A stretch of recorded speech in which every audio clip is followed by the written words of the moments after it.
we all think about things that we would want to ask God. Will animals and pets make it to heaven? My initial thought is this is a really important question. Sometimes we bite off a little bit more than we can chew. Okay, good. And my mom found me with a cockroach in my mouth, and she had to pull this crushed up wing and everything. Oh, you were eating it? I was eating it. Producers are shaking their heads right now that it could have been. This world matters deeply, right? And the work that we do here is crucially important, but there's also a life to come. This is something that is more meaningful than my sort of thing because I'm bringing Christ wherever it is that I go. Absolutely. You can't be a follower of Jesus without a bidet. Hey everybody, we hope you guys are doing really well. Welcome back to another episode of Kingdom Thinking. My name is Josh, and with me today we have a new upgrade at host because Hansel is on vacation. Tammy is here, and we are really excited to welcome her as a JUCE co-host. So, Tammy, tell us a little bit about yourself. I'm excited to be here. A little bit about myself. Born and raised in Hawaii, came out here for college, so I went to Vanguard. Decided to stay because this is a good place to be. And I work in youth ministry. So I work at Mariners Church as a junior high director. Man, that's so cool. So you're one of the only people I know that would ever say that Southern California is somewhere on par with Hawaii. How does that go over with people who are still back in Hawaii? You know, I think what we look for is new experiences, right? It's like Hawaii, you're on an island and just kind of lacks that sometimes. So coming out here, just constantly being able to get new opportunities. Okay, so we'll agree to disagree there, and that's totally fine. But today we have a great episode that we're super excited about. So you've been working in youth ministry for how many years now total? 5 years. Okay, so then you have gotten all sorts of crazy, out of left field types of questions, I assume? Of course. Okay, of course. So my personal favorite is, can God microwave a burrito so hot that he himself couldn't eat it? Or can Jesus make a rock so big that he couldn't lift it? Have you ever heard these types of things? Oh, of course. Okay. Of course, yeah. So today we're going to be talking about a couple of these things, right? These types of questions that we all have and things that we want to know about when people are talking to Jesus. And some of these things, we're going to talk about 3 of these questions today. And these are a little bit more serious than that for sure. And they all matter and they all make an important kind of impact on us, you know, especially when we're young, but also kind of things that we think about as we get older. And we see this all the time, right? In Scripture. Scripture is full of what we might consider like face-palming questions, right? So like right before Palm Sunday, the disciples get into this argument about who's going to be the greatest disciple in the kingdom of heaven, right? Or is it lawful for us to work on the Sabbath? Or what's the greatest commandment, right? Like these questions that people ask Jesus, some in good faith, some less than good faith. And so the point is here, though, is that we all think about things that we would want to ask God, right? Whether they're serious or they're playful or fun. And so we want to share with you our list of like top 3 questions that we've got, and we would love to hear some of your thoughts on them for this episode. So the first one, will animals and pets make it to heaven? So just what's your initial thoughts on this? My initial thought is this is a really important question. Yeah, for sure. Because right away I'm thinking I have an English Cocker Spaniel at home by the name of Trixie. Okay. And you know, as I think about it, I mean, I realize a lot of people have a really important bond with their animal, right? Whether it's a cat or a dog or a bird or whatsoever. For me, it's Trixie. Like if I take her to the vet and I check her in, she's going to be called Trixie with my last name, Kane. Yeah. You know, or if my dog got lost and they found her collar, it's going to have my home address on it, right? Because that's the place that she belongs. So for me, I'm like, this hits home a little bit. Will I see my pet? Will I see my animal in heaven? Well, and this also brings up a good point. So when you say the idea of like good dog, like are we talking like ontologically good? Like what does good mean in that type of situation? Is it good like no one is good except the Father himself? Or like when we're saying good dog, what type of goodness are you ascribing to the dog? Is it good enough to make it into heaven? So these are real things. And definitely. So and when we zero in and get a little bit more serious here, we talk about the idea of like the creation account sets up humanity as like God's distinct image bearers in the world, right? And so there is certainly something that separates you and me from the totality of the rest of creation, right? God looks at the creation and says, we're very good, and those are things that are important, and we're the only people that bear God's image in the totality of creation, right? And so, and we know then that as kind of the story of humanity goes, the whole meta-narrative of the scriptures is like this restoration mission that God is on to bring humanity closer to God's self. And we know that there's a distinct difference between you and your Cocker Spaniel, like no doubt, right? If your mom had to choose who was going to live, she's not going to choose your dog over you. We would hope, right? We would hope. But, kind of interestingly, though, like Colossians talks about God or Christ's work on the cross as this cosmic reordering, right? So in other words, like the death and the resurrection of Christ is an image and a seed of this new creation for the whole world. And Paul continues on with that notion, right? The idea that the whole of the earth is going to be redeemed and restored, like not abandoned. God's not like giving up on this world. And so you would have to imagine that animals play some part in this world. So it doesn't seem like it's too much of a stretch to see that there is some type of role that animals will play kind of in the new heaven and new earth. So what do you think about that? Definitely. No, and it's interesting, right? So we're talking about from a creation, so a Genesis 1 idea, and then we hit a Genesis 3. So then we hit the reality of the fact that there's a fall, and we are in need of redemption. So as I think about the animals that are involved, has that changed? If we're talking about the order of creation, for instance, right? All of these things came before humanity was it to top it off, right? And as we talk about, we're kind of this centerpiece of creation where these sort of things have been put before us to have dominion and rule over in order to more so show care and be able to nurture and care for those good things that God has given us. Again, going back into this idea of good things. So could these things have changed throughout time? Like, was there a difference between how animals were in relationship with human beings before that Genesis 3 moment? Yeah. That's actually a really good question. So then, so as we kind of like fast forward to like the picture that we see at the end of time, like what do you think the examples that we see in the book of Revelation might offer in terms of an understanding of what we even categorically define as perhaps an animal of sorts? So it's kind of crazy and confusing all at the same time, right? Because we have a Genesis 4 where we were talking about this earlier, and you have this moment, this realization that there is other creatures than what we know on Earth. So it gives this description of a creature that has multiple eyes, multiple wings, that sort of thing, like something that is unknown to our understanding here on Earth. And this thing is supposed to worship and praise God both day and night. So it is another creature, but let alone it also is there to bring glory to God. Okay, so this exists, but then we also have a Revelation 19. Talks about how it says this: the heavens open, and behold, there was a white horse, and who was on that horse? Jesus, that sort of thing. So it's like, okay, now we're dipping in. That's the passage where he has a tattoo, right? Yeah, cool. that too. So tattoos and animals are definitely in heaven. So we've established this. I know, and now we're dipping into, okay, so that sounds familiar. This is something that maybe I know. And so is it there for a purpose? Are these animals there for a specific reason or purpose? Does that include all animals? I don't know. Okay, so we're going to do a lightning round real quick. So we would definitely, let's sum this up seriously for a moment. It definitely seems like animals are involved in the restoration of humanity to some degree. Whether these pets are docile or domesticated or wild, it seems like you could probably make an argument for both on some level. So we'll do a lightning round of 5 animals, and you're just going to tell me whether or not they're in heaven. Okay. So this is going to be like the definitive word of the Lord, like coming straight from Tammy. No. So it's just going to be your opinion. So the first one is cats. No, absolutely not. Okay. We know what the Bible says. Okay. All types of dogs, Chihuahuas included. No. Revelation 29.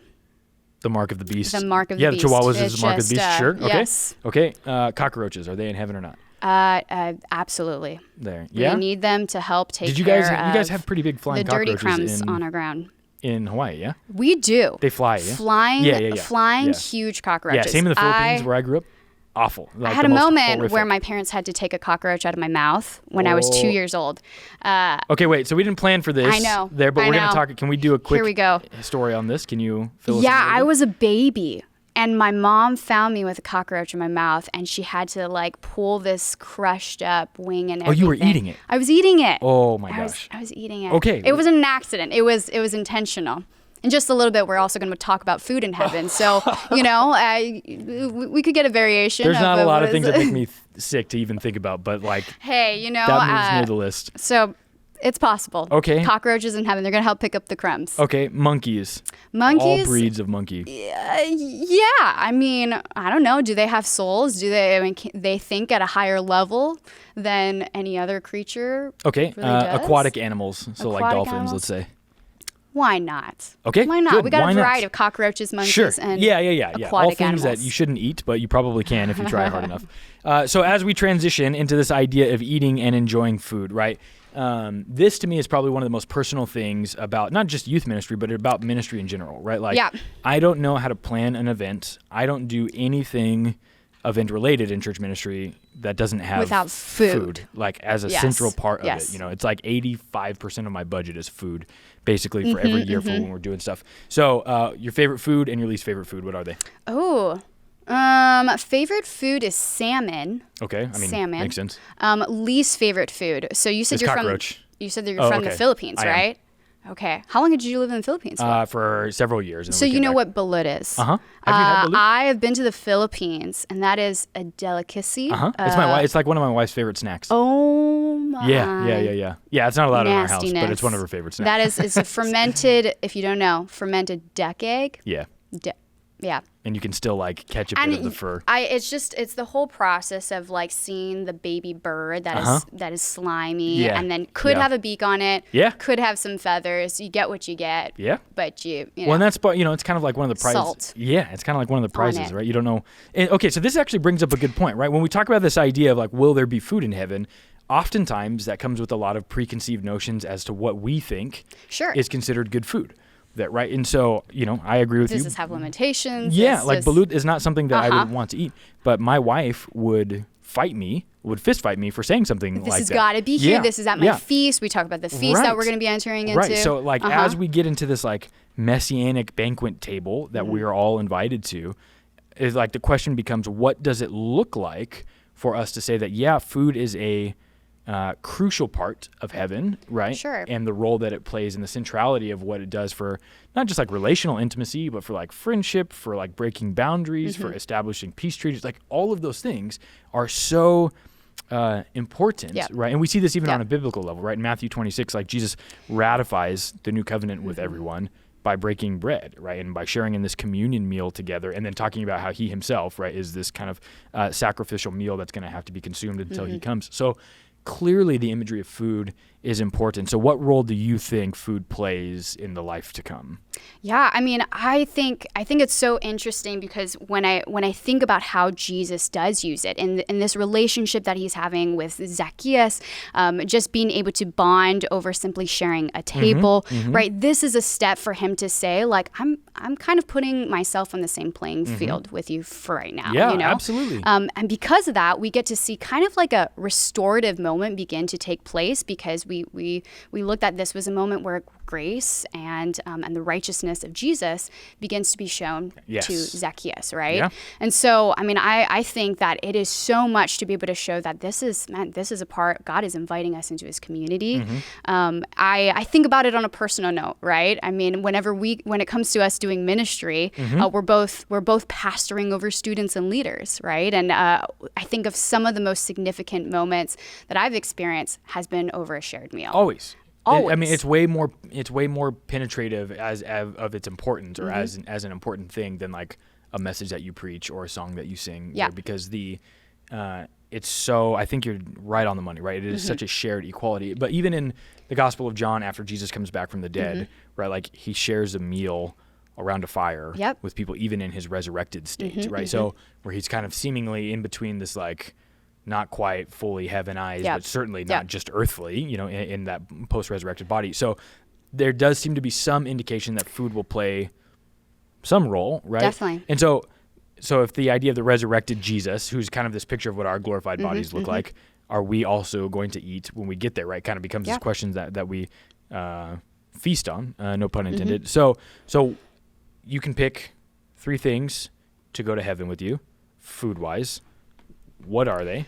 And then you can take one type of topping with you. So it can be seasoning, salt, pepper, right? So what are the 3 meals that you're bringing with you? Is this how it's going to be? This is me choosing it now, and it's set in stone in my eternity. You're not allowed to repent for those.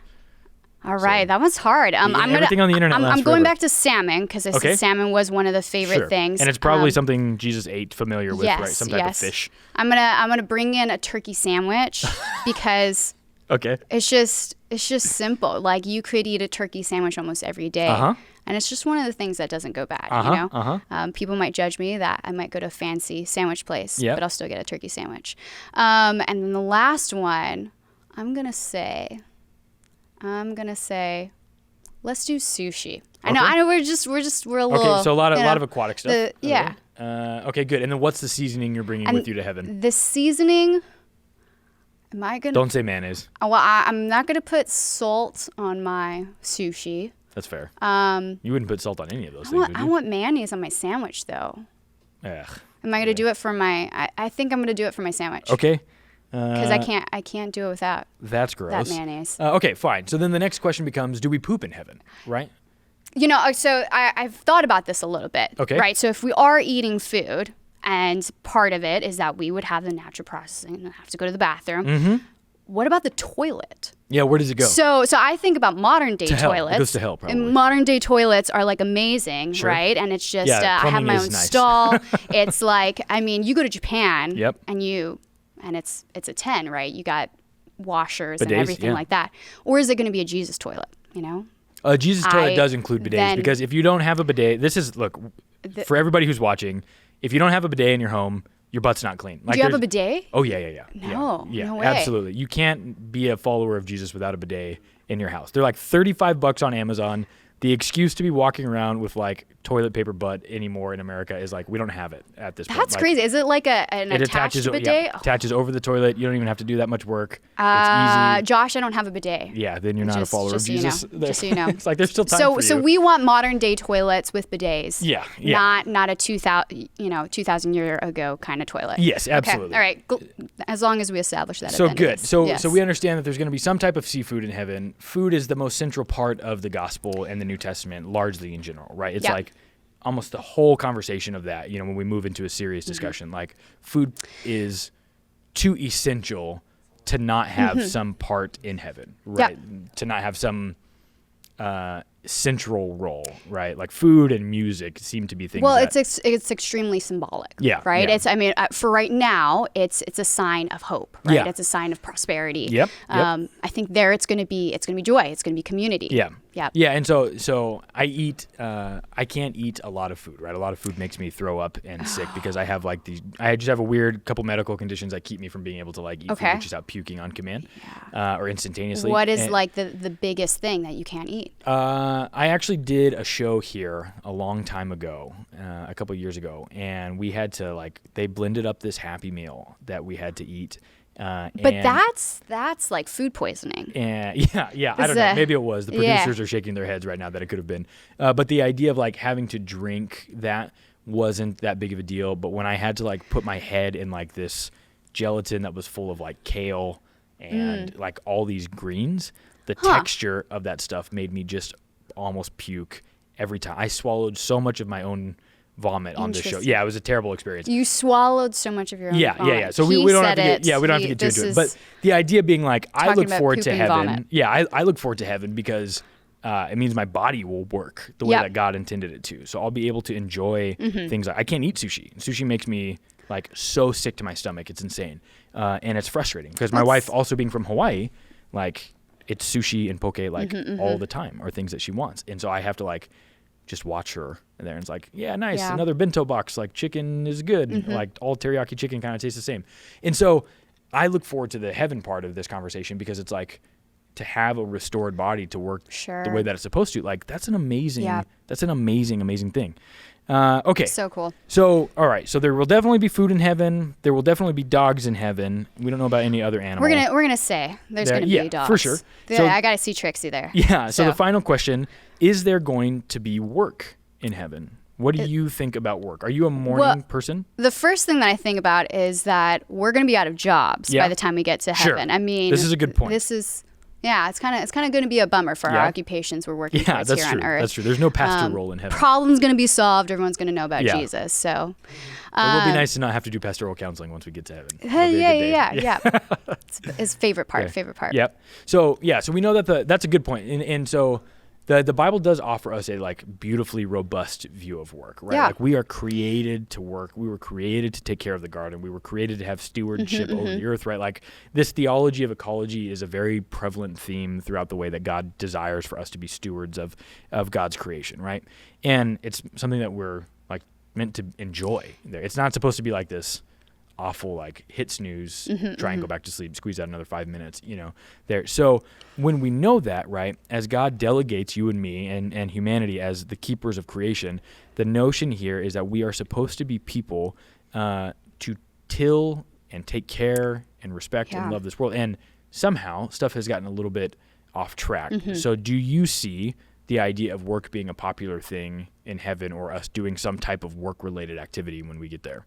Yeah, I mean, I think that, again, if we're going back to a Genesis 1 sort of idea, and this is interesting. So G.K. Beale from Westminster Seminary, he wrote about how there's this Hebrew word that kind of connects Adam and Eve's task of work being described as used the same word to describe the work of priests in a temple. Right, yeah. And so that's really interesting because, well, why do that, right? Because we have always this comparison, this idea of what is meaningful work, right? Yeah. And so I would say, well, for here, while I'm on earth, meaningful work is working towards, constantly sharing the gospel. Yes. And there's a ton of effort. There's some exhaustion that's sort of involved in that, right? But this idea of just kind of correlating what Adam and Eve's simplicity of what God invited them into, that this is like, in comparison to what the priests do, where the veil is torn, and it is just them and God and the simplicity of their day-to-day sort of things. So, yeah. So we understand then that work is not a result of sin entering the world, right? And so if work is a pre-fall establishment, then it's probably pretty safe that we're going to have some type of work, right? So the question that we turn to is like, what type of work are we going to experience in heaven, right? What does this look forward to? So the idea that we've got written out that we want to talk through is like, what could the Edenic command of caring for creation and serving others through work look like in heaven? And I love this question because it implies still some type of self-sacrificial service, right? So how would we manifest that, or in what way or in what shape? Are there going to be different jobs, right? Are there different determinations for how this all kind of shakes itself out? What do you think? Yeah. I don't know. Do people be able to switch there? So we get a job. For me, the notion of like, is there a crown collector, or is there somebody who has the ability to like present things before Jesus, or is there some type of offering kind of stuff? I don't know, but I think it's an interesting thing because if there's food, that implies, I would imagine, some type of someone garden cooking there. it. Yeah, so somebody makes it, and there's got to be, if there's worship, right? We know that there's some type of choir director, or we know that there are people who are in the choir. So it makes me wonder, especially if we stick with Paul's understanding of like the eschatological moment in Romans 8, where there's going to be a new heaven and a new earth, then certainly it would seem like, unless heaven is so far out of what you and I and people understand, then there's got to be some type of similarity that which we can draw from to be able to have like this eschatological hope. So it would stand to reason then that there would be some type of work that we do, whether it's tilling or caring or singing or whatever, that would or cooking, especially cooking, that would require us to be able to do some type of labor. Yeah, and I think for me, when I think about the way that we assess work in today's world, even versus, just 100 years ago, we have overcomplicated this idea of what does it mean to show up for our work, right? So what do you mean by, expand on that a little bit? So I mean, I think about, man, what does even California look like then in comparison to a lot of states in the Midwest, right? I mean, we are constantly living to that next hour, and our calendars are so filled and so planned out, and living to the expectations of what we need to do and prove, and the X amount of things that we need to accomplish in sort of a day. And I think with that, right, at the end of the day, we're feeling so much exhaustion, right? And well, with God, is that work restful? And I think he actually kind of talks about that, right? That work is something that at the end of the day, you feel like there is a completion to it, right? So our overcomplicated way of thinking it, I don't know that we can comprehend what work really looks like. Something that has to do with rest involved in it. might feel a little bit too out of our reach. Okay, so so you would say that it's something that maybe isn't tedious there. So so then let's kind of move out of the ethereal realm as we kind of like wrap up a little bit here, and let's talk about like what does work look like, or how are things that we can do as people, right? Whether we're young or we're middle-aged or old, like what are a couple of ways that we can kind of simplify this work process for us as we try and practice and prepare for heaven? What would be like 2 or 3 key pieces of advice you would give people? Yeah, I mean, I think this all goes back into we're always, especially as Christians, saying find your calling, find your purpose, right? I think an exhaustive work is going to be something where you're not being fulfilled, right? But when you're doing something that you're fulfilled, you can realize that you can stretch the 40 hours a little bit because it's something that it's like, man, I know that this is something that God has instilled in me, that is a part of me, and so forth. So I would say that being one thing is understanding the clarity of your calling, you know, and really putting that before God. I think also realizing that sometimes we bite off a little bit more than we can chew. Okay, good. And so do we have to? You know, do we have to? And being wildly important with how it is that we use our time, what we say yes to, what we say no to. Yeah, so I've heard calling defined as like your deepest passions meeting the world's greatest need, right? So the things that you feel driven to do that make the most good up in the kingdom for people there. So in my experience with this, it was like ministry was the only thing I could do, right? Like I ran from church work, I ran from church for a long time, and every other door was kind of shut largely in my face and very loudly until ministry was the only thing that was there. But I like how even in what you were talking about, there was no kind of mention to like money. There was no mention to like kind of worldly understandings of success. And why do you think that's that the Christian understanding of work, or even the value of like the way that we interact with the world, is so markedly different than what we see kind of in like the standard world answer for what we're supposed to do with our lives? Well, I think it has to be different, right? Because let's just say, you talked a little bit about kind of running away from being a pastor or that sort of calling, but knowing that that's where you ended up, and right. But vice versa, I think about the person who's running towards that as if they feel like I have to be a pastor, I have to be this sort of thing, as if it creates some sort of hierarchy on what's expected of us, right? And so I think if it puts us at this same sort of playing field, that in whatever it is that we do, but if we're acclimated in our calling, it's not going to be about the money. It's not going to be about the hierarchy. It's not going to be about this is something that is more meaningful than my sort of thing, because I'm bringing Christ wherever it is that I go. Yeah, so that's really good. So your answer, it has to be different because the world that we're stepping into will be markedly different. So of course, the way that we practice our rhythms as Christians and followers of Jesus is going to look vastly kind of different for the world, or than in kind of comparison with the people that we talk to. And so, okay, so this is really awesome, right? The idea of being able to kind of laugh and joke about some of this stuff, but really kind of try and think through the realities of like the life that we preach to people all the time, right? Like we all want to go to heaven. Everybody wants to have that for them. And so to spend even a few moments kind of talking or even moving through that kind of reminds us that like, hey, it's not just, this world matters deeply, right? And the work that we do here is crucially important, but there's also a life to come. It's temporary. Yeah, and we want to hold those two things loosely, but in tension with each other, right? And so, man, that's really good. So what do you guys think there? What are some of the questions that you think that you would ask Jesus that we might have missed? Let us know. Leave us a comment below if you think we missed anything, or if you would add anything. Say hello to Tammy. Tell Hansel to never come back. Whatever you guys want to do. And make sure you check out our app. We have all of our episodes and some more great stuff that you can find on there. Thank you guys so much for watching, and we'll see you next time.